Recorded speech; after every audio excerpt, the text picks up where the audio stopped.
100.2. Ici, nous avons un répertoire riche et varié qui délivre un message de qualité. Quand c'est Clédou, on dit que c'est doux.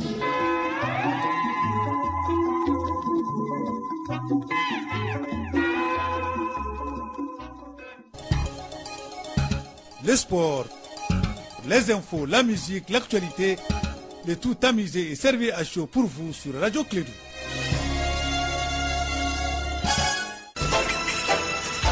Radio Clédou, le journal.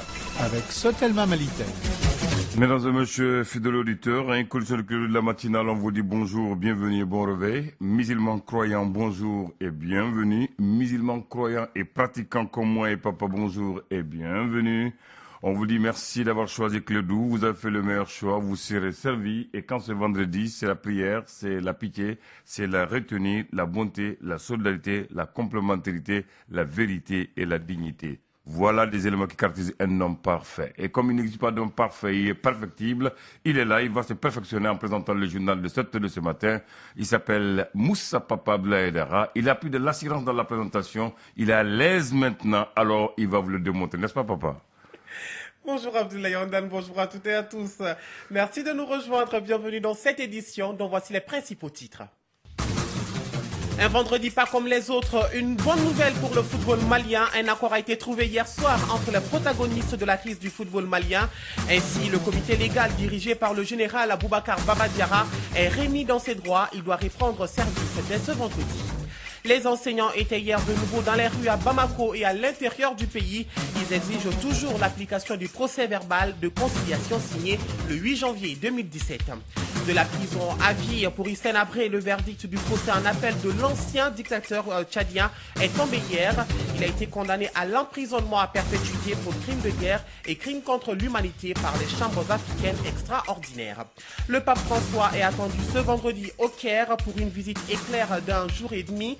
Une visite pour défendre la paix et le dialogue avec l'islam, 3 semaines après le double attentat du 9 avril contre les Coptes lors des célébrations des Rameaux qui a fait 44 morts. Merci de débuter votre journée en suivant le journal de la Radio Clédou sur une présentation de Moussa Papaïdara.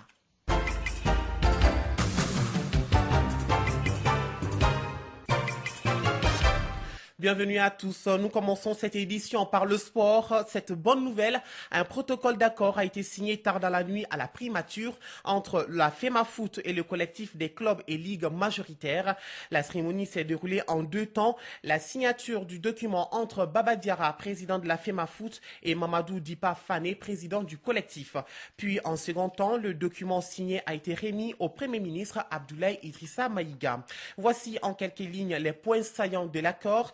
Levée de toutes les sanctions liées à la crise du football malien, annulation des décisions de dissolution du comité exécutif de la FEMAFOOT et de la création du CONOR. Le bureau fédéral dirigé par Baba Diarra doit envoyer un courrier à la FIFA pour l'informer de l'accord dans ce sens et la suspension du Mali doit prendre fin normalement aujourd'hui.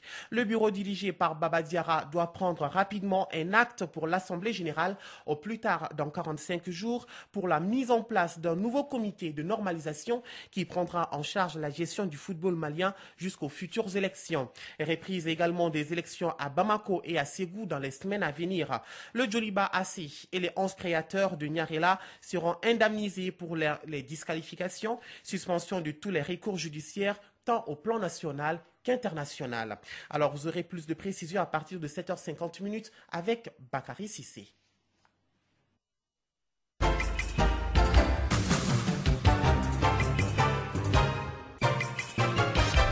Je vous l'annonçais dans les titres. Hier, les enseignants affiliés au collectif des syndicats de l'éducation signataires du 15 octobre 2016 sont descendus dans la rue pour demander le respect du procès verbal de conciliation signé le 8 janvier 2017 avec le gouvernement. Comme à Bamako, les enseignants à Ségou ont aussi battu le pavé malgré des tentatives d'annulation par les autorités municipales. Douba Dambélé, correspondance.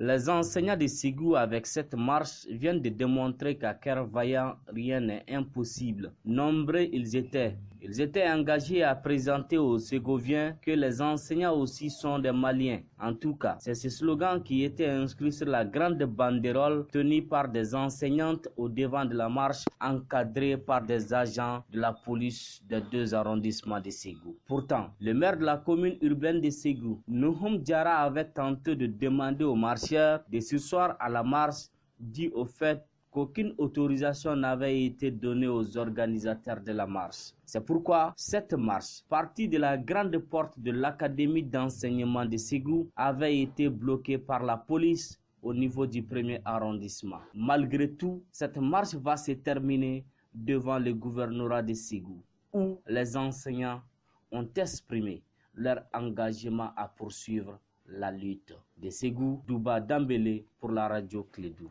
Autre actualité, ici à Bamako, grand oral du patron de la SOMAGEP, le président directeur général de la Société malienne de gestion de l'eau potable s'est prêté hier jeudi aux questions des journalistes.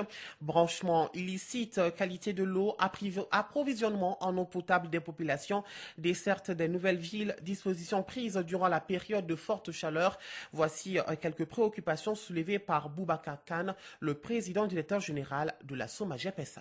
Cette conférence de presse est une habitude de la SOMAGEP parce que chaque fois que la période de canicule s'approche, il y a des coupures d'eau dans la ville de Bamako et dans d'autres centres aussi, on en a parlé. Donc c'est pour nous une obligation de transparence vis-à-vis de la population malienne et aussi vis-à-vis des hommes de presse. Donc nous organisons ce déjeuner de presse pour expliquer les contraintes qui sont les nôtres et aussi pour donner les perspectives parce que le tableau n'est pas que sombre. Il y a beaucoup de bonnes perspectives et qui sont matérialisées par la réalisation de projets structurants. J'ai parlé tantôt du projet de Kabbalah, mais il y a d'autres projets aussi dans d'autres localités, telles que par exemple, aujourd'hui, les villes de Sikasso, Kati, Koutiala et Kaï n'ont plus de déficit d'eau. Et ça, c'est grâce au projet d'appui d'Anneau Suédois qui vient de prendre fin en février 2017.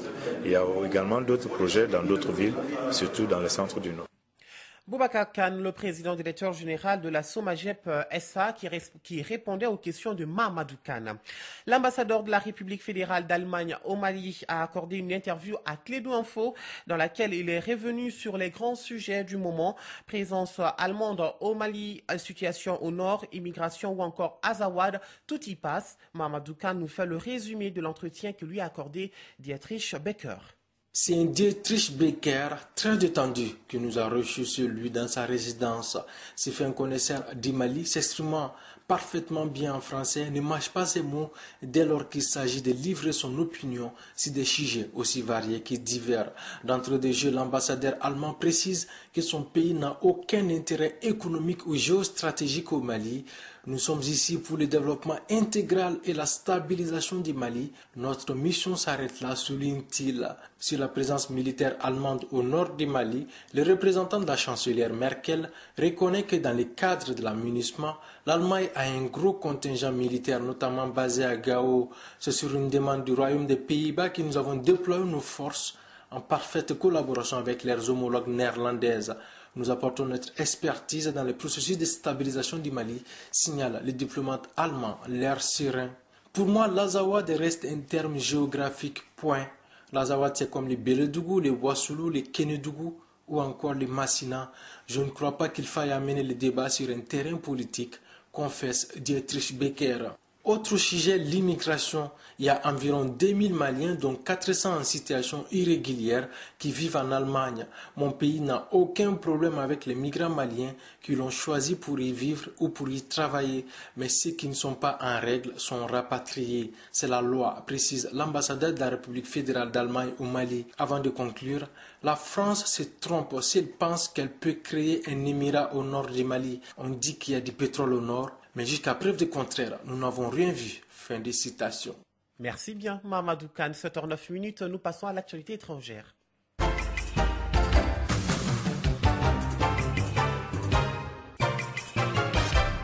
Enlèvement de 2 fonctionnaires burkinabés dans le nord du pays. Le rapt a eu lieu ce jeudi dans la matinée à Tinakov, dans la province de Loudalan. Les assaillants, qui étaient au nombre de 2 sur une moto, ont pris en otage un agent de la direction régionale de l'eau et de l'assainissement et le point focal de la direction régionale de l'eau. Les 2 personnes se rendaient dans le village de Inabao pour la réhabilitation des fourrages. Les recherches sont toujours en cours selon le ministre de la Sécurité. L'ex-président tchadien Hissène Habré, déjà condamné en 2016, a été fixé sur son sort hier jeudi. Habré a été définitivement condamné à la prison à vie pour crime contre l'humanité. Après son silence en première instance, Hissène Habré a en effet marqué par son absence. Le juge Wafi Ougadei a décidé que sa présence n'était pas essentielle. La cour d'appel a donc confirmé le jugement rendu en première instance par la cour d'assises des chambres africaines extraordinaires. En revanche, la cour d'appel a abandonné le motif de viol. Et on me signale que les 2 fonctionnaires burkinabés disparus enlevés dans le nord du pays ont été retrouvés. Et nous continuons avec l'actualité internationale présidentielle au Kenya vers un nouveau duel Odinga-Kenyatta.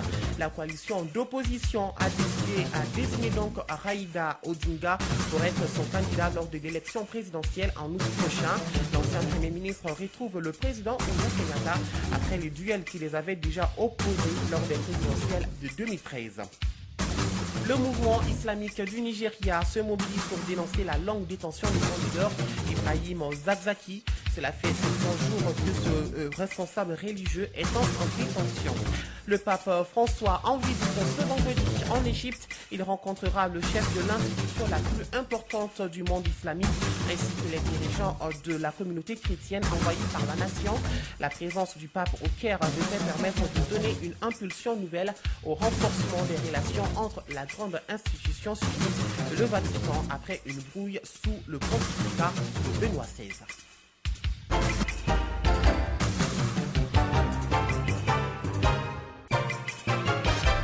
Retour à l'actualité nationale et direction CAI, où une mission de suivi et de recueil du président du Conseil économique, social et culturel séjourne dans la ville. L'objectif de cette mission est de faire le suivi et le recueil de l'exécution des décisions du gouvernement relatives à l'organisation du Conseil économique, social, culturel et environnemental de la période 2015-2017.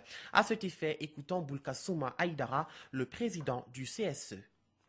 Pour la 4e fois dans la cité des rails depuis 2015 pour constater l'état d'évolution des problèmes, besoins et attentes formulés par les populations des CAI. Je suis heureux d'être parmi vous aujourd'hui.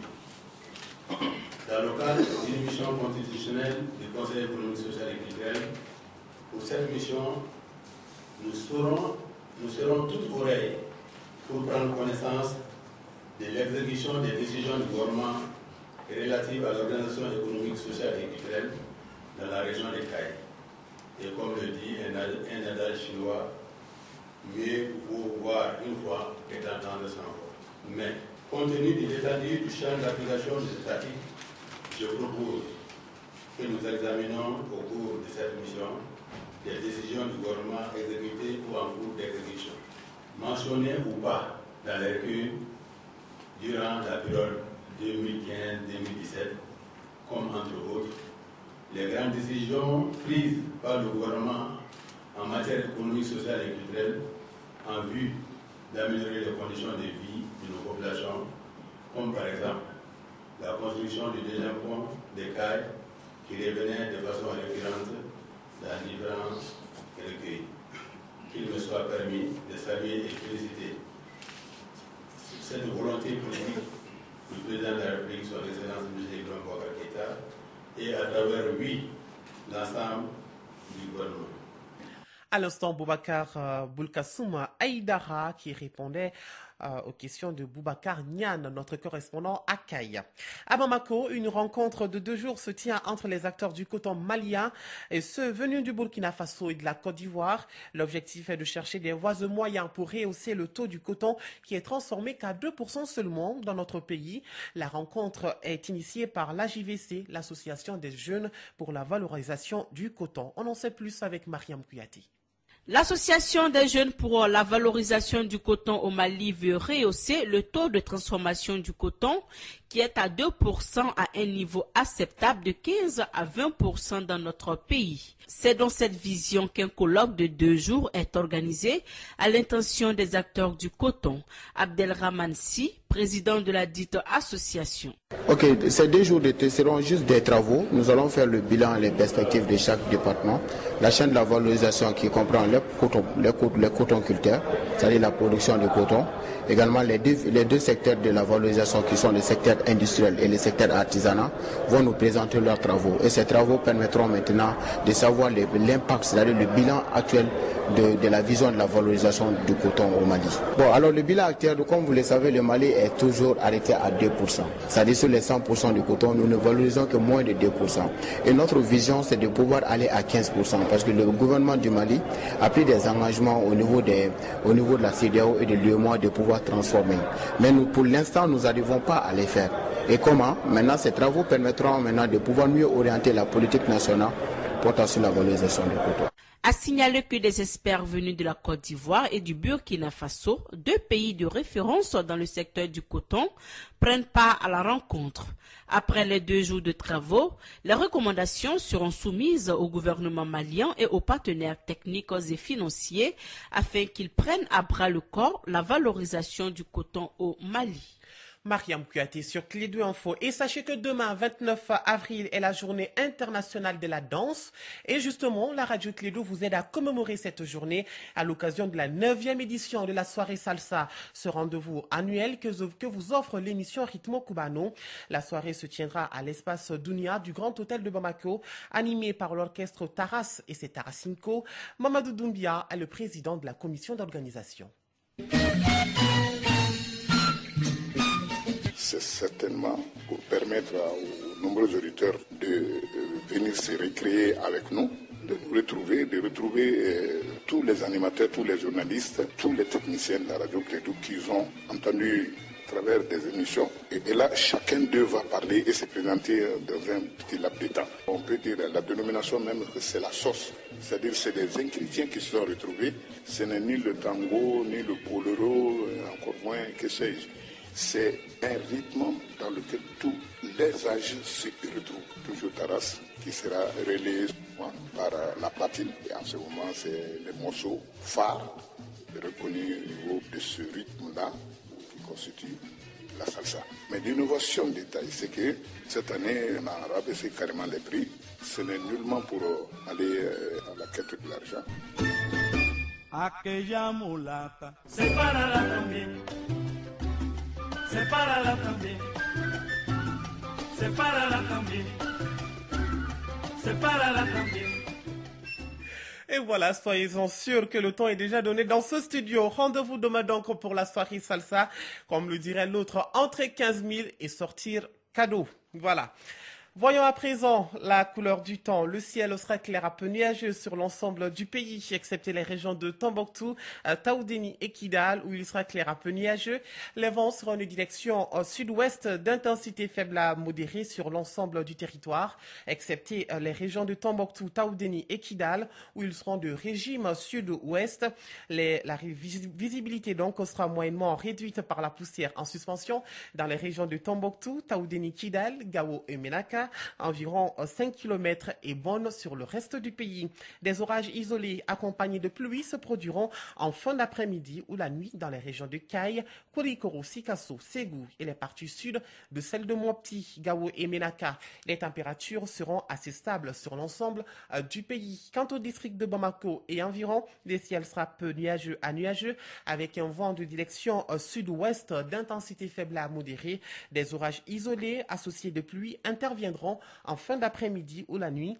Les températures maximales et minimales prévues pour la journée sont respectivement de 39 et 27 degrés. Le soleil s'est levé ce matin à 6h10 et il se couchera à 18h49.